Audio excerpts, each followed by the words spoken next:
So welcome. My name is Jerry Krishnan. I'm a pulmonologist in Chicago and want to welcome you to our first, what we hope will be quarterly clinical roundtables. Today, we're pleased to have Dr. Rick Albert and Steve Renard talk about COPD exacerbations and their point of views regarding azithromycin or roflumilast. And in part because we've all learned that, we've got to also hear from patients as well. You'll hear some comments from Jean Romez, and I'll be adding some comments about the epidemiology of COPD exacerbations. So with that, why don't we go on to the next slide, please? Again, here's the order of presentations. You probably all received this in your invitation. I want to welcome you to this first clinical roundtable and wishing all of you start of hopefully a very happy new year. We will have Jean Romez talk to us about the importance of recognizing exacerbations from a patient perspective, how they think about it, and perhaps how we as clinicians should be responding when we think about treatment escalation. I'll then be talking about COPD epi along with a study that we're all doing together called Reliance. And then Steve and Rick will be discussing roflumilast and azithromycin. And we'll save about 25 minutes at the end for discussion moderated by Dr. Bob Wise. Next slide, please. Great. Jean, do you want to take it from here? So I'm a COPD patient. I was diagnosed in the year 2000, and I've been working on Reliance since the very beginning. All of you know that all COPD patients do have exacerbations. They range generally from mild to severe, but some of them require hospitalizations and really can, in a sense, kind of shut people down for as much as 3 or 4 months, even longer occasionally. Patients know that patients who experience these frequent exacerbations know that that is not everyone's experience with COPD. And because they know that they're different, they get frustrated, they get angry, depressed, anxious, and of course, all of those things exacerbate the problem. In many cases, they will ask particularly if they have an internet capability, they'll ask on online forums or Facebook pages or whatever, and they'll say, why is this happening to me? And what can I do about it? The rest of you don't seem to have this problem. What do you do that's different than what I do? And so as patients, those of us who do know some things about roflumilast and azithromycin will make the suggestion that they discuss these two medications with their either with their pulmonologist or their primary care physician, whoever is managing their case. We also try to make sure that we indicate that both of these medications have been clinically trialed and have passed the muster for that, so that at least when patients start to talk about this with their primary caregivers or their primary health caregivers, there's some legitimacy to the ask. Patients know that being sick all the time is terrible. And anybody who has ever experienced frequent exacerbations can tell you that it is absolutely no fun when you are being sick every 6 weeks to 2 months and having to take prednisone or azithromycin or any kind of antibiotic. You can't exercise, you can't play, you can't do things. Frankly, it messes with everything in your life. And very often it messes with not only your life, but all of your caregivers' lives as well. And that's one of the reasons, and probably the biggest reason, that pulmonologists and PCPs really need to know about azithromycin and roflumilast, because these are two things that can offer relief to patients. And so that's why we're doing this roundtable. And please feel free to put questions in the chat, and we will have time for questions and answers at the end. Next slide, please. I wanted to give you a listing of all the places that are partnering with us. We have all of the logos are the health systems that have been involved in this process, in this study for a long time. And we've recently added some community partners who are listed over on the side. And we're very, very excited about this particular thing because we think this is going to be a way to really increase enrollment, increase the number of people who are participating in the study, and make it a little more available. So with that, I think I'm done, Jerry. Okay, thanks so much, Gene, for setting the stage here. So I'm going to talk a little bit about the COPD epidemiology. Next slide, please. For most of us, I think we're aware that exacerbations of COPD are common as a clinician or as a patient. But as you look at it from the standpoint of the U.S. as a whole, there's about 3/4 of a million hospitalizations a year for COPD. Obviously very common. These numbers have come down a bit since we've had COVID. I think we've started to see that for probably a range of reasons, including perhaps patients staying home, wearing masks, and trying to avoid getting respiratory viruses. The number of hospitalizations have dropped somewhere between 50 to 75%, but still it's hundreds of thousands of hospitalizations a year. The key points we wanted to make is that each exacerbation, as Jean has just described to us, is no fun, as she put it. But in addition to that, we know through studies that have been done, and some of the references are provided at the bottom of the slide, these exacerbations lead to an accelerated loss of lung function. So patients generally don't go back to their pre-exacerbation baseline with every exacerbation. So this is critical that we find ways to reduce exacerbations. And that the faster the decline in lung function there is, the higher the risk of subsequent exacerbations, hospitalizations, and death. So this turns into quite a vicious circle. And so the way to interrupt this is to think about ways to prevent exacerbations to begin with. Next slide. What we also know is that when patients are discharged from the hospital following an exacerbation, that oftentimes they're vulnerable to be requiring readmission for a range of reasons. Some of it is because of COPD itself, or their lungs perhaps needing more attention, but in other cases, it's comorbid conditions, including heart failure or diabetes or other problems. And so readmissions are really common. And about 2/3 of patients who've been hospitalized are readmitted within a year. And it turns out about 1 in 4 patients who've been hospitalized have died within a year. And so really, as we think about exacerbations, it's not only a dissatisfier from many perspectives, from a patient perspective, but as we also think about this, there's a substantial toll that these exacerbations take on in terms of survival. And I think this is perhaps an area that we as pulmonologists have not paid as much attention to, the importance of really providing extra attention when someone is discharged from the hospital following a COPD exacerbation. I want to remind folks that these numbers here, about 64% readmitted and 26% risk of death at a year, if you compare it to a myocardial infarction, you could see that if anything, it's even more common. So, there's a lot of attention paid to post-MI care, and I would encourage all of us as pulmonologists to also think about patients coming out of the hospital as another population we should be paying particular attention to. What can we do as clinicians to prevent readmissions? What can we do to prevent future exacerbations? Next slide. What we also know that is among patients with COPD, particularly among people who are current smokers, but in some cases, people who have recently quit, or if there's been a substantial smoking history, even past smokers, but 1 in 4 patients with COPD have chronic bronchitis. And by that, I mean, chronic cough, phlegm production, even in between exacerbation. Patients with chronic bronchitis, we know, have more dyspnea, worse quality of life, and also are at increased risk of COPD exacerbations and risk of death. And that's one of the reasons why we're paying particular attention to COPD associated with chronic bronchitis in the Reliance study. Next slide.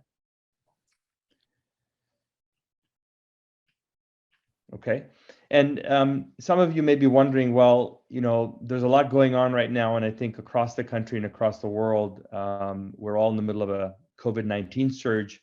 I think we could make the case, though, that timely treatment escalation in patients with COPD, particularly those with chronic bronchitis, is even more important now than ever. All of us who provide care or who receive care know that healthcare delivery has been disrupted. There's a lot of delays in people getting the care that they need. Some of the care is being provided remotely via telehealth. In other cases, a lot of rescheduling that's going on as staff in clinics have been repurposed or themselves have fallen sick to COVID. So we know this is a period in which delays in outpatient care are common. There's also, many of you know that hospital beds are in short supply right now. In many cases, patients are being turned away and being managed as outpatients as much as possible. So this is a situation where anything we can do to help patients with COPD stay healthy and prevent the next exacerbation is a good thing. I want to remind you all that a paper published by Stephanie Lebetz in the Journal of the COPD Foundation late last year found that this is a pre-pandemic study, so we don't know exactly how this relates to numbers today, but that there's an inverse relationship between readmission rates and all-cause death, meaning that hospitals that had higher readmission rates were also the hospitals on average that had fewer all-cause deaths following hospital discharge. And I bring this up in the setting of this conversation because as we think about delays in outpatient care and perhaps trying to manage as much as possible in the outpatient setting patients with COPD exacerbations, we may be also delaying care. And so this is a time where I think populations of patients with COPD exacerbations are very vulnerable, and we should be really thinking very hard about how best to protect them from future exacerbations. Next slide. I want to remind folks that the two of the treatment options that, again, Dr. Albert and Renard are going to talk more in detail about are azithromycin and roflumilast. These are treatment escalation options. They're really quite different. One, most of us know is basically an antibiotic that's commonly used. And in fact, azithromycin, I believe, is the most commonly prescribed antibiotic in the US. Compared that to roflumilast, which is a phosphodiesterase inhibitor. So it's a non-steroid anti-inflammatory medication. They work quite differently. Next slide.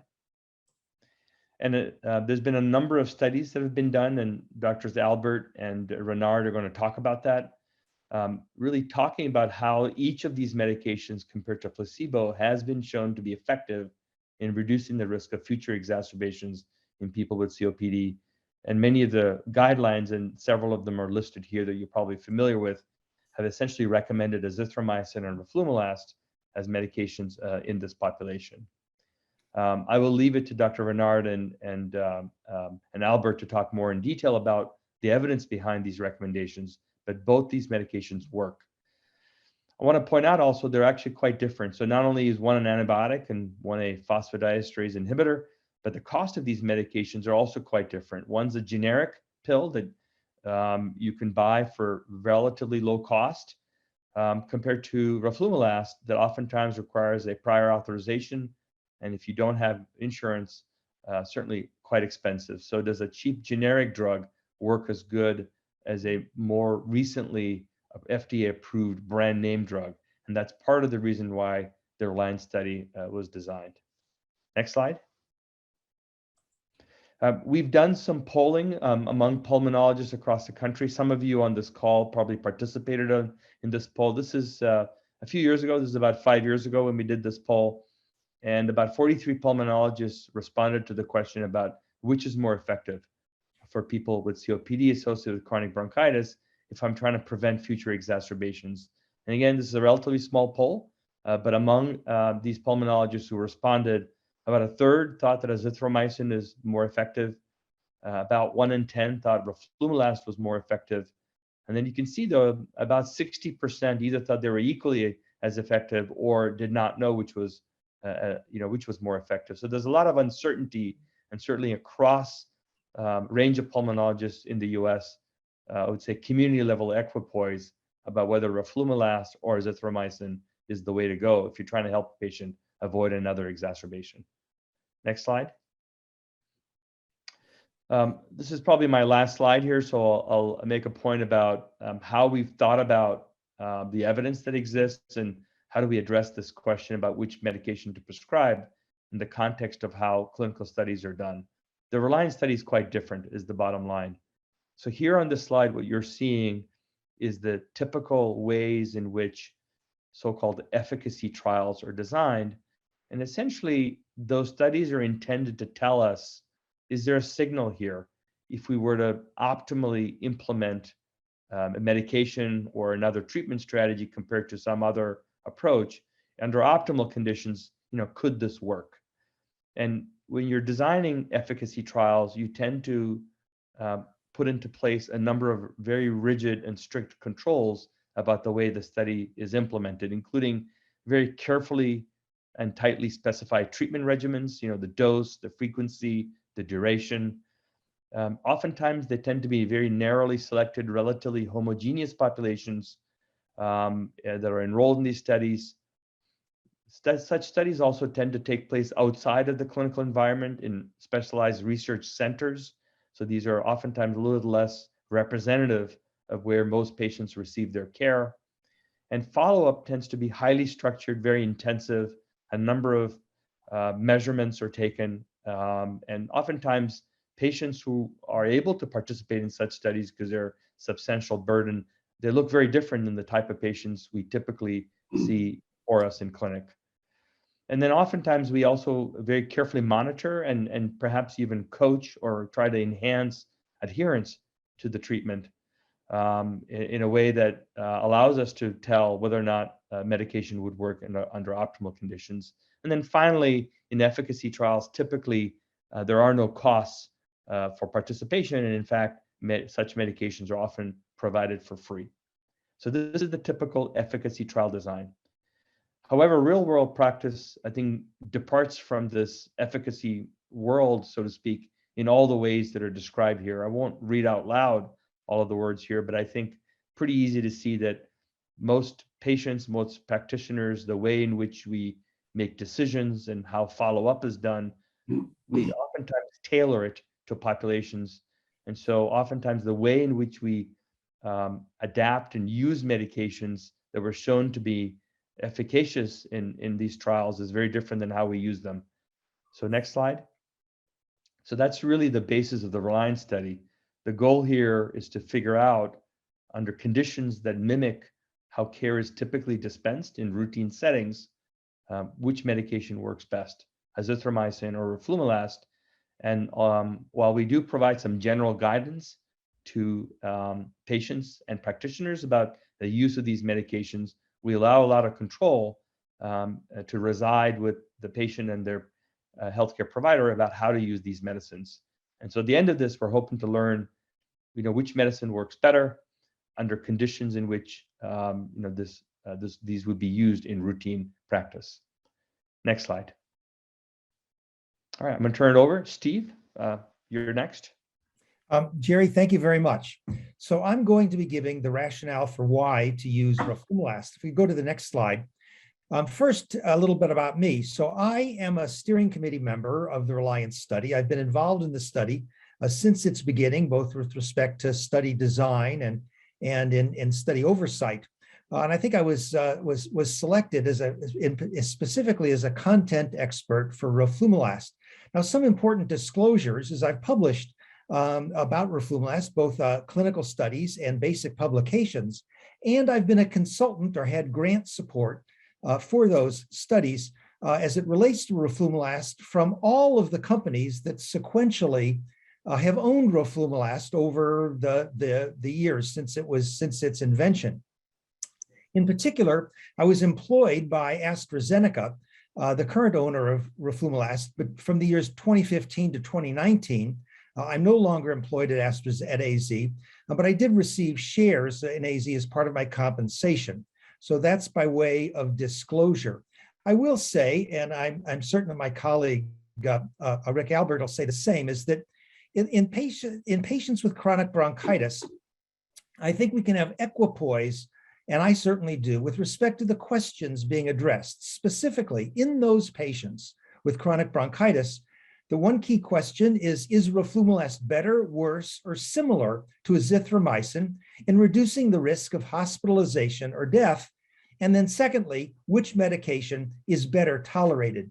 And in the absence of comparative effectiveness data, I believe, like the majority of the people in the survey Jerry reviewed, that we really don't know the answer, and therefore the hypothesis is important to test. Next slide. An agenda for what I'll discuss. I'll first discuss the scientific rationale, then I'll review the data on efficacy, including why the indicated population of chronic bronchitis is selected. I'll review adverse events, and then I'll summarize. The next slide, please. So to understand how roflumilast, we believe it works in COPD, we start with the intracellular mediator, cyclic AMP, which does many, many things. Among these is that it stimulates phosphorylation of proteins that are involved in inhibiting inflammation. So cyclic AMP is an endogenous inhibitor of inflammation. Cyclic AMP in turn is degraded by phosphodiesterases. The phosphodiesterase PDE4 is particularly important in degrading the pools of cyclic AMP that regulate the proteins that regulate inflammation. And roflumilast inhibits phosphodiesterase 4. So roflumilast inhibits PDE4, which allows the cyclic AMP that downregulates inflammation to accumulate inside of a cell. So roflumilast, through this mechanism, has an indirect effect in decreasing inflammation. That's the theoretical concept. And data supporting that comes from a study by Grutendorst, published in Thorax, where patients with COPD were given either roflumilast or a control in a crossover design, and induced sputum samples were assessed for cell counts. And you can see that when people were on roflumilast, there was a decrease in both in total cell count, eosinophils, and in neutrophils, in contrast to when they were in their control phase, where the cell counts were actually higher, and all of the differences were statistically significant. So with that rationale, the next slide, roflumilast has gone into clinical trials, and the next two slides will show data on the two studies that formed the basis for approval in two pivotal studies for basis for approval by the FDA. Now, the two studies labeled here, studies 5 and 6, both included more than 1,500 patients. They were COPD patients who were current or former smokers. All individuals in the study had chronic bronchitis. We'll talk about why that was included in a bit. They all had severe or very severe COPD as defined by an FEV1 of less than 50%. And they all had to have at least one hospitalized exacerbation or an exacerbation that required systemic steroids for treatment. Individuals were treated either with roflumilast of 500 micrograms daily or placebo, and they were treated for 52 weeks. Now, what's shown on the right is that there is an increase in FEV1 in the patients treated with roflumilast. The brand name is Daliresp. It's a modest difference compared to placebo of 48 mils, but it is statistically significant. More relevant for today's discussion, the next slide shows the changes, in this case, in the two separate studies. And the FDA does require, with this study design, two independent studies, both of which achieve statistical significance. What this shows is a reduction in roflumilast in gold compared to placebo in gray. In the one study of 15% and in the other study of 18%, both were statistically significant. That is, each individually was statistically significant. And this was the basis for the drug being approved in the United States. Now, the next slide, summarizes two studies that were done with pivotal intent that didn't meet the threshold for two independent studies, both reducing exacerbations. These studies, labeled here study 3 and 4, included about 1,300, a little more than that, patients. And while each study had a trend, neither study achieved statistical significance. Because there was a trend, this led to a considerable post hoc analysis of what factors were associated with response. Now, the study population in this study included patients with COPD. They were current or former smokers. They could either have chronic bronchitis, defined traditionally and or emphysema. That is, they could have both, and presumably if they didn't have chronic bronchitis, they had presumed emphysema. And again, they were severe, very severe. COPD is defined by an FEV1 of less than 50%. They were treated with roflumilast 500 micrograms versus placebo for 52 weeks. And what you can see on the left is the people who presumably had only emphysema, that is, they did not have chronic bronchitis. There was no effect of roflumilast at all on the exacerbation rate compared to control. In contrast, the people that had chronic bronchitis, whether they had concurrent emphysema or not, had a reduction in exacerbation frequency. This selectivity of roflumilast for the chronic bronchitis patient population is a kind of a personalized medicine, if you will. And it was really this post hoc observation in these two studies that led to the design of the two studies I presented previously that were the pivotal studies. And that's why roflumilast is approved specifically in that population that was tested in those two studies, specifically for people with chronic bronchitis. Now, the next slide, please. Now, there is additional data relevant for today's discussion on factors that are associated with roflumilast response. This has been published more recently from a study where roflumilast was added onto recommended combination therapy. And for people that are font challenged, the next slide will highlight the effect of prior hospitalizations. The next slide, please. What you can see is that people who had no prior hospitalizations and were treated with concurrent combination therapy, there was no significant effect of roflumilast. In contrast, people that had had a prior hospitalization within the previous 12 months, there was a reduction in exacerbation frequency, and this reduction was statistically significant, suggesting that for the population tested in Reliance, roflumilast will have selective efficacy. The next slide, please. Now, it's important to review the adverse events for roflumilast. What's shown here is data from the roflumilast package insert, which shows those events that occurred with a frequency greater than 2% where they're on drug, and where there was more events on drug than on placebo. And by far, the most common events are GI. And of those, the most common are diarrhea, a decrease in weight, and nausea, as you can see. But there are other adverse events that are more common on roflumilast than there are on placebo. Now, an uncommon event that doesn't show up as greater than 2% that's been much discussed is psychiatric effects related to suicide. If you go to the next slide. In the clinical trial package submitted to the FDA and therefore included in the package insert, there were 4 events. 3 of them, 2 suicide attempts and 1 completed suicide, occurred in the roflumilast 500 micrograms per day group, and 1 event, which was an event of suicidal ideation, occurred in the placebo group. This is the reason for the cautions for people with psychiatric illness. And finally, next slide. There are some important contraindications and drug-drug interactions to recognize for roflumilast. The drug is metabolized in the liver, so people with moderate to severe liver impairment, and this is defined as using the Child-Pugh classifications as B or C, the drug is contraindicated because it can accumulate, leading to toxic effects.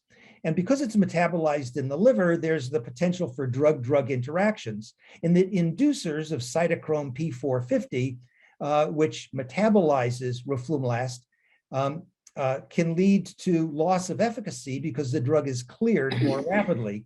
In contrast, inhibitors, specifically of CYP3A4 and CYP12A, will lead to increased concentrations of roflumilast and then the increased potential for adverse events. So going to the next slide then, is that because the GI side effects were believed to be transient, and because many transient adverse effects can be mitigated in some cases by a dose up titration, a dose titration study with roflumilast was done comparing either a 250 microgram dose given daily, followed by a 500 microgram daily dose, or which isn't approved in the United States, but had been done by many practitioners, is to start with 500 micrograms on alternate days, then go to daily doses. And what you can see on the left is the people that were given roflumilast 500 micrograms daily in blue dropped from the study, and the majority of those drops were due to adverse events much more rapidly than the other two groups, which were really pretty equivalent. And what you can see on the right is that there was a reduction in adverse events in each of the two ramping strategies, the 250 microgram daily dose, followed by the 500 microgram daily dose, shown in red, generally had the biggest of those effects. And those differences for overall adverse events of interest was statistically significant. You can see the reduction for other adverse events going across the horizontal part of the slide on the right. So to conclude, next slide, please. Roflumilast reduces exacerbations in patients with COPD and chronic bronchitis. There appears to be no benefit in patients without chronic bronchitis. The effect may be greater in more severe patients who experience hospitalization, and there is a modest improvement in FEV1. This is not due to a bronchodilator effect. That is, roflumilast has no effect on airway smooth muscle, but it's presumably a consequence of its effect on inflammatory cells. There are adverse events. They're largely GI. Diarrhea and nausea are the most common, and these may be mitigated by a dose up titration. There are cautions with respect to CYP450 inhibitors and inducers, and there's a contraindication specifically for moderate to severe liver impairment. Thank you very much. And I think Rick will now present about why we need to consider using erythromycin. Rick? Okay, thanks, Steve. Next slide, please. So my role here is I'm also on the steering committee, and I was put on that committee as the content expert for azithromycin. I don't have any disclosures to discuss that relate to azithromycin. And importantly, yes, I do have equipoise with regard to the questions being asked. Although I've studied azithromycin, I don't think it's possible to know which drug is better in the settings we're testing it. Next slide. This is an outline of what I will say. Next slide. There are a number of treatments that have already been described that there's good data to show they reduce exacerbations of COPD. Inhaled corticosteroids, LABA and LABAs, singularly or in combination. But despite taking all three of these, people with COPD have on average about 1.5 exacerbations a year. Next slide. Azithromycin is an antibiotic, as you all know, but it has extensive immunomodulatory and anti-inflammatory effects in addition to its antibacterial effects. As opposed to roflumilast, that's a specific PDE4 inhibitor, the number of anti-inflammatory and immunomodulatory effects that have been demonstrated with macrolide antibiotics is legion. I would imagine 50 to 80 separate effects have been described with regard to cytokine, cell, and other components of inflammation. When we did our azithromycin study, we were wondering whether if it had benefits. Did it have benefits because it was an antibiotic or because it was anti-inflammatory? And we tried to sort that out, but I think it's not possible with the current structures of the antibiotic. Whether it's 1, 2, or 3 of these components that allows azithro to work, I don't think we know for sure. They probably are all important. Next slide. Prior to the study that we did, there were 7 previous studies, but they were all really not definitive studies. They all enrolled very small numbers of patients. The biggest was 35 patients. Some of the studies were retrospective. They only continued the antibiotic for 3 months. They weren't blinded. They did not have controls. So there was really no good information to rely on until Seamangal from the East London group published a paper in 2008 where they did a randomized controlled trial that was very nicely designed, but only included 109 patients. They studied erythromycin, 250 milligrams a day, twice a day for a year. And they showed that COPD exacerbations decreased 35%. It's important to know that that this study included was erythromycin, not azithromycin. And I'll come back to that in a minute. Next slide. So that prompted us to do the macro study that was published in the New England Journal in 2011. It was a randomized controlled trial that enrolled 1,142 patients. We studied azithromycin, 250 milligrams given once a day for a year. And it was added to usual care that included any combination of the inhaled medications that COPD patients take. Next slide. This is the results, and you can see that from about day 30 or 40, there were fewer exacerbations in the azithromycin group than in the placebo group, and that persisted, if not expanded, out to 365 days. Next slide. We saw this effect irrespective of how many exacerbations people have per year. In every category of exacerbation rate, there were fewer exacerbations in the group that took azithromycin. Next slide. We looked at a number of post hoc analyses, and the positive effect of azithromycin was seen in the unadjusted data, or if we adjusted for a variety of factors. It was seen in women or men. It was shown to be, azithro was shown to be beneficial in patients that were greater or less than 65 years old. There was evidence that it was effective in GOLD stage 2, 3, and 4. We didn't enroll patients in GOLD stage 1. It was effective in patients that had chronic bronchitis versus those that did not. It was effective in patients who were required oxygen 24 hours a day versus those who did not. Importantly, in current smokers, there really was not a signal of effectiveness. But in ex-smokers, there was a substantial reduction in exacerbations, 35% reduction, which is the largest reduction that's been reported in the literature. And we saw the beneficial effect in all combinations of inhaler use, whether it was 1, 2, or 3 inhalers. Next slide.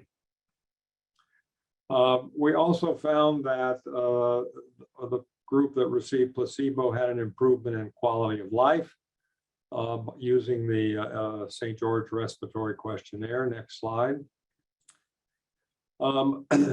And one of the things we looked at was, and we were concerned about, was colonization or infections with macrolide-resistant antibiotics. When we started the study, 14 and 15% of the patients in the 2 treatment groups were initially colonized with respiratory pathogens.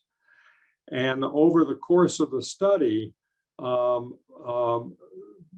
those respiratory pathogens became macrolide resistant in both groups, and there was no difference in the frequency with which that occurred.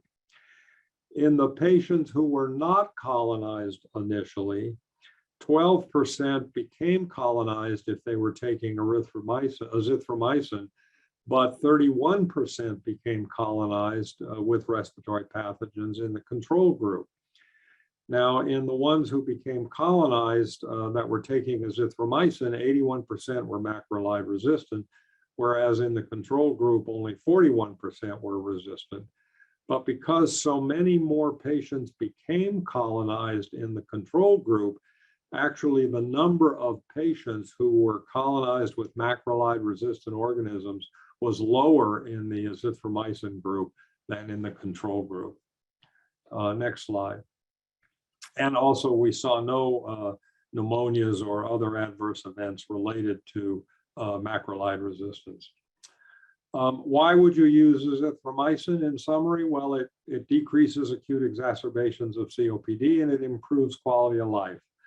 Reasons not to use it. We found a small reduction in, a small increase in hearing loss in patients on azithromycin. However, due to a misunderstanding by the study coordinators, many of the patients in whom we found hearing loss, they were supposed to all stop the macrolide when that happened. But because of some miscommunication, many of the patients who were demonstrated to have hearing loss continued on macrolides for an extended period of time. And when they were restudied for hearing loss, the hearing loss had disappeared. And so while we did see a difference, 25% versus 20% in the placebo group, I think it was a problem because we did in-office audiograms that were performed by the research coordinators. These were not professional audiograms in the soundproof box. And I think the sensitivity and specificity of our exams were really not sufficient for us to confirm that there has been, that there's a hearing loss concern. There are resistant organisms that develop. Whether that causes a problem or not has never been demonstrated. But certainly if large number of patients are given macrolide antibiotics, there has to develop herd immunity to those antibiotics. Although macrolides are now recommended in addition to for COPD exacerbations in asthma, in bronchiectasis, and in a variety of other chronic conditions. Next slide.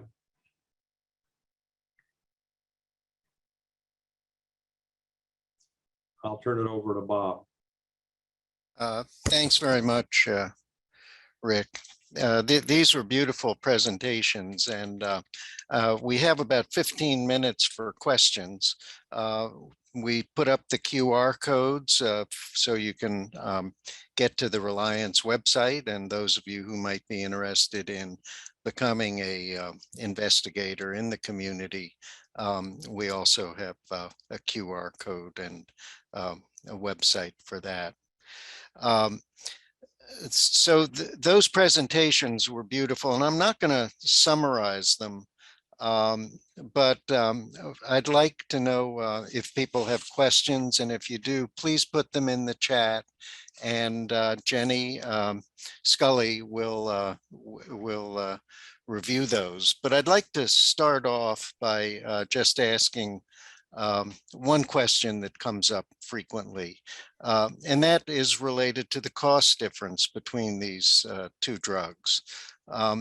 What do we do in this pragmatic study if a patient gets their prescription, but they find they can't afford it and don't fill the prescription, or they fill it once and don't refill it? And I'd like to ask Jerry about that.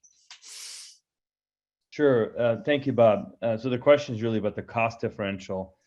You know, as I mentioned early on during the presentation, that this study is designed to mimic clinical practice. So the idea is that we're randomizing among people that are eligible for treatment escalation according to the clinician, the treating clinician, among patients in which the treating clinician and the patients have equipoise and are willing to take either medicine. And under those conditions, we're basically flipping a coin to say which medication do you prescribe. And after that, we let the sort of the natural processes that would occur in clinical practice take over. And I think all of us have seen circumstances where we write a prescription for a medicine, and then a week later we get a phone call from the patient saying, well, you know, I couldn't pick it up, or I couldn't afford the copay, or some other problem occurred in the pharmacy. And they, you know, I was asked if I would take a different medicine, and is it okay? And basically what the practice in Reliance is that it follows that process. So we are going to do an as randomized analysis, and that will be the primary analysis. But if the patient is unable to afford the medicine, or for whatever reason doesn't want to continue to take the medicine, then we leave them in that group as randomized, and we analyze it that way. We will do obviously some sensitivity analysis by looking at the per protocol analysis based on which medication they actually used.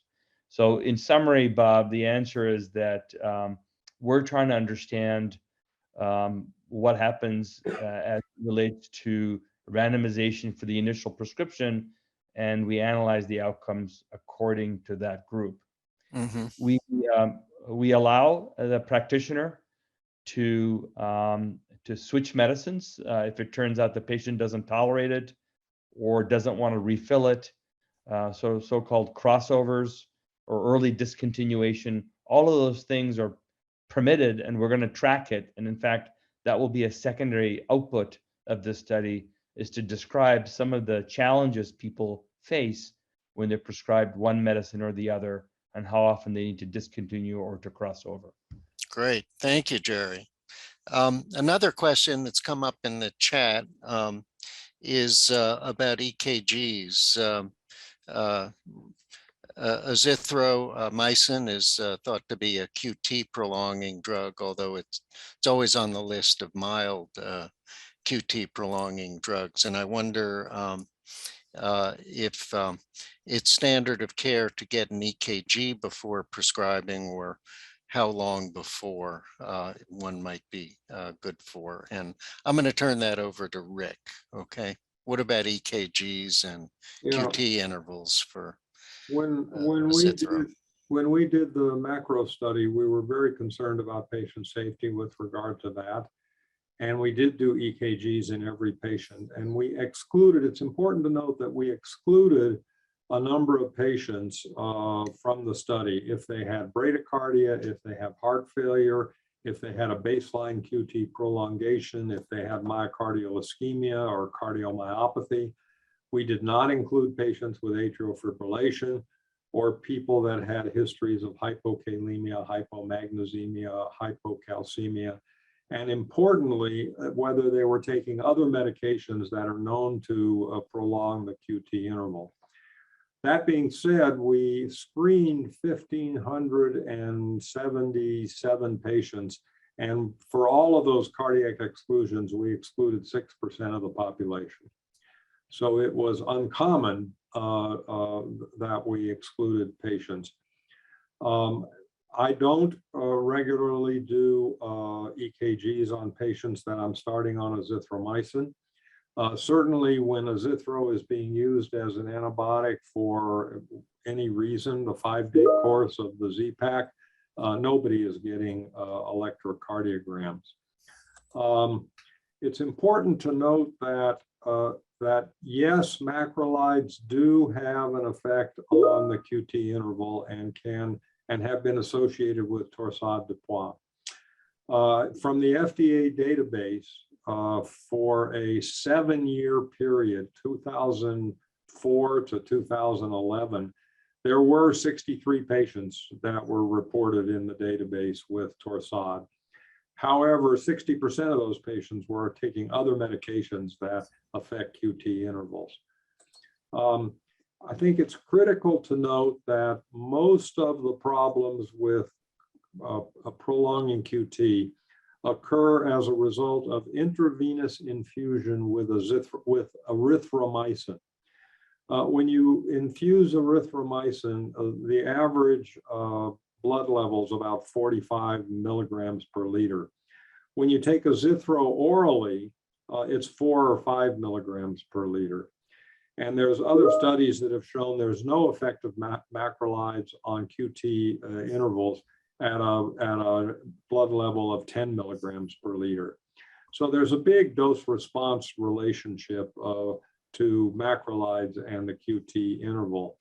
And erythromycin is considered to be the worst, and azithromycin is considered to be the least deleterious. The big concern for cardiac problems with macrolides came from an epidemiologic study by a guy named Ray that was published in the New England Journal a while back. They looked at 14 years of data from Medicaid in the state of Tennessee, and they found an increased risk of cardiac death within 5 days of administering azithromycin. It's important to note that the number of patients we're talking about are 22 out of 350 courses of azithromycin. And there were some serious problems with the study, not the least of which was the people in the azithromycin arm, more of them were taking antipsychotic drugs, which are commonly contributing to QT prolongations. So I don't think cardiac concerns are important. If you're judicious with regard to selecting the patients you want to give it to. And I wouldn't give it to people with known heart failure, cardiomyopathies. Certainly if they have QT prolongation, or most importantly from my perspective, is if they're taking other drugs that are known to prolong the QT interval. It's very difficult to find examples in the literature of people that had cardiac problems from macrolides with no extenuating contributors. Great, thank you, Rick. That's a great summary of a very large literature. I have one other question that people have come and asked me, and that is that one of the entry criteria is COPD with chronic bronchitis. And the question is, how in this study do we define chronic bronchitis? And I'm going to put this to Steve Renard. So Steve, if you can take off mute. I need to unmute, yes. Okay. This is clinician decision about chronic bronchitis. There is the traditional definition, which I'm not going to review in the interest of time. But if the clinician thinks the patient has chronic bronchitis, that's sufficient. That, in fact, was the criterion in the first of the two so-called pivotal studies that didn't meet the statistical efficacy goals. But it is clinician decision that chronic bronchitis is present.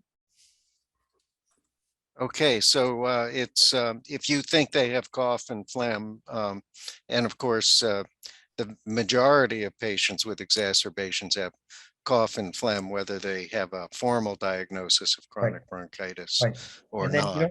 Right, and then there's no requirement for number of days or duration of those symptoms beyond what the clinician thinks meets the clinical assessment of being chronically present.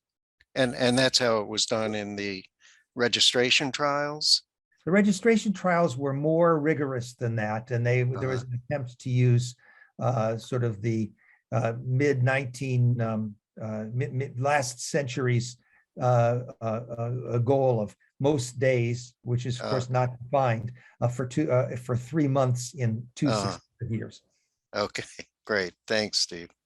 Bob, I just want to let you know that Yang Li from the FDA has a question. I don't know if you want to get to that. Okay.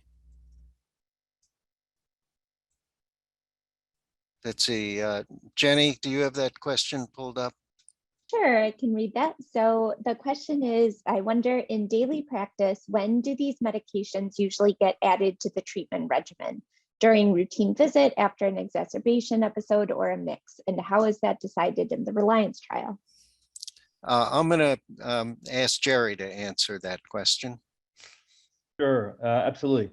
So, the question really is, when does treatment escalation decisions get made? And I think the answer is all of the above. Depending on the particular patient and depending on the clinician, sometimes these decisions about treatment escalation get made in the hospital before they go home, particularly if this is a clinician that has some experience using these medications or knows the patient. That could be made literally on hospital discharge. In most cases, though, I would say that these tend to be made in the outpatient setting when you're reviewing a patient's history, and you start to have a discussion about, what should we be thinking about ways that we should be avoiding future exacerbations. And Dr. Lee, that can occur, in the first post hospitalization discussion, or it could occur sometime, it could be months after the last time they had an exacerbation. But usually there's some kind of a trigger where the patient brings up the fact that they're trying to avoid the next exacerbation, or the clinician starts to get worried that they're sort of essentially running out of inhaled options, now looking at oral options. In the Reliance trial, we are intentionally leaving that to the discretion of the treating clinician about when they want to start the medications. In some cases, we've seen it happen in the hospital, but in most cases, it's occurring in the outpatient setting. And we will have those data to look at, but we are not directing how that happens because we want to mimic routine care. Mm. I think it's important to note that these patients in Reliance have all had a hospitalized exacerbation, whereas that's not necessarily a criteria in the indications. Okay.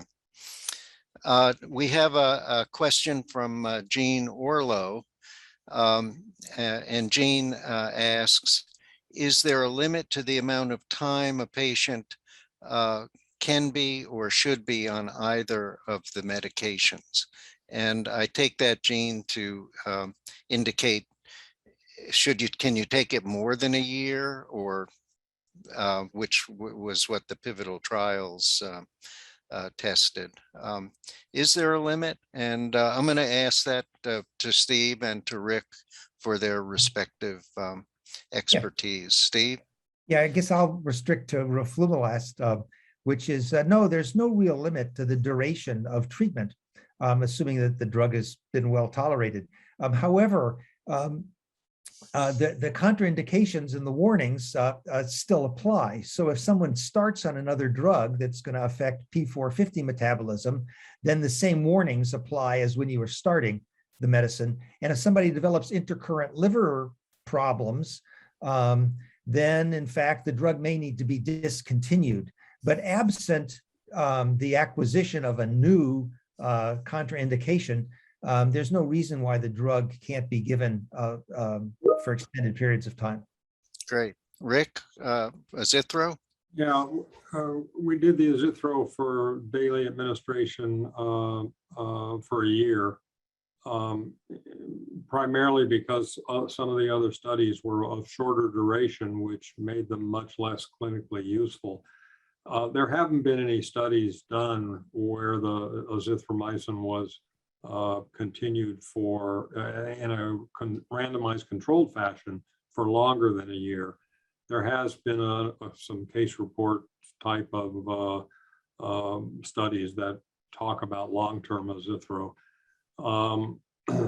There's certainly no data that say they should be stopped at a year, but that's really the only duration that has been studied. As long as the drug is tolerated, I would agree with what Steve said. There's really no reason to discontinue the medication if it seems to be working. Great, thanks. And I believe in cystic fibrosis, it's been used for for a long period of time. Yeah. But not in a randomized controlled trial is the problem. Got it. Yeah. Okay. Well, listen, it's 1 o'clock. So Jerry, if you want to wrap it up.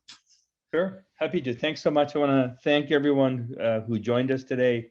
We'll be doing a quarterly clinical roundtable. We will have recordings on our website if you're interested in sharing it with your colleagues. All the best, everyone. Take care. Bye-bye.